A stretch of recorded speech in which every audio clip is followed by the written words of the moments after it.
Thikũ ĩmwe thutha wa igoti gwathana ũrĩa warĩ minista wa mathako bũrũri-inĩ Rashid Chesa hingĩrwo nginyagia maabitha borithi marĩkie gũtabania ũthuthuria makĩria mũciĩ-inĩ gwake wĩgiĩ ngukumio ya ciringi birioni 39 ĩgiĩ thũgũrĩ ya mĩtambo ya kĩmbirarũ. No ũteti nĩ wĩingĩrĩtio ndeto-inĩ ĩno gũkũ atongoria a mĩahũ ngũrani ya kĩũteti rĩu makĩambia kuorotana. Kũringana na ũthuthuria wa maabitha DCI na arĩa maikirie ngono Rashid Chesa, mũbango wake warĩ kungumia kambuni ĩmwe ya rũraya mũigana wa ciringi birioni 39 kũhĩtũkĩra kandarathi ya ngungo ĩgiĩ thũgũrĩ ya mĩtambo ya kĩmbirarũ, ũndũ ũrĩa angĩakinyanĩirie kũhĩtũkĩra ũteithio wa mũnini wa mũtongoria wa bũrũri Ndagĩtarĩ William Ruto. Ũndũ ũyũ rĩu ũgĩtuĩka mweke mwega kũrĩ ateti a mwena wa mũng'ethanĩro harĩ gũkĩrĩra mũnini wa mũtongoria wa bũrũri. The office of the deputy president has become a crime scene in Kenya. It is not a simple affair. Kama mtu anaweza kuingia kwa ofisi ya deputy president amejivaa ati jemedari ya Kenya Army ama ya Kenya Air Force na ni mtu ya kujiwekelea na anaingia, wewe utoke hapa Busia ujaribu kuingia huko ndani, uweze kuingia. Makĩaria kaunti-inĩ ya Siaya hĩndĩ ya igongona rĩmwe rĩa mathiko atongoria rĩu marenda Ruto atarĩrie bũrũri ũrĩa akuruhanĩtio ngukumio-inĩ ĩno, makĩria kuona wabici yake nĩyo yahũthĩkaga harĩ gwĩkĩranĩrwo thaĩri ciĩgiĩ ngukumio ĩno. I'm giving a challenge to Deputy President Ruto. Aeleze ni kitu gani amejua ama ni kitu gani hajui. Na napongeza polisi pia kwa sababu kila mara nasema ya kwamba hakuna kusema umeshika muizi na pesa imeenda.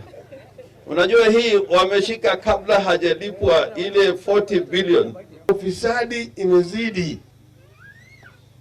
Unaona watu hawana pesa hata ya kununua nayo chakula. Wanahangaika. Wananchi wanahangaika. Lakini kuna wengine ambao kila wiki wanatoa karambe milioni 2, milioni 5. Mtu mmoja anatembea na pesa kwa gunia. Bwana Kinoti na Haji msuridi nyuma kwa sababu katika Kenya yetu there is nobody above the law or anybody below the law. We are all equal before the law.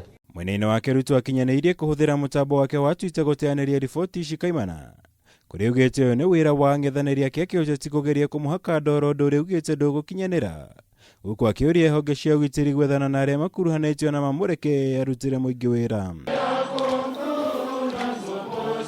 Na kũrĩ ũguo Ruto na aruna ake arĩa matinda kaunti-inĩ ya Kericho ũmũthĩ nĩ methemire kwarĩrĩria ndeto ĩno kĩng'ang'a-inĩ kaimana, na handũ-inĩ ha ũguo marika kwaria ciĩgiĩ riboti ya BBI makiuga no nginya ĩmũrĩke mabataro ma Kenya othe.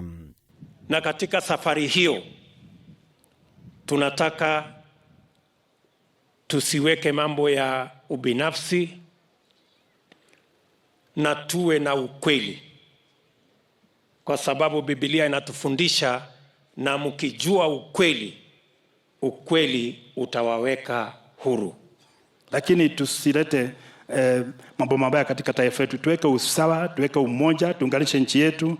Bishop Rotich pia unganisha makanisa. The doctrine is one, the church is one, God is one. Unganisha pia makanisa, tuwe taifa moja. Can we pray for us so that even these rallies we have, conversation tuko nayo, ikuwe devoid ya personal interest? Sisi wanasiasa tusiende kujiwekea viti yenye tunajitakia. Kiribotera Kameme TV, Jitagwo Mwaura, Wagunya.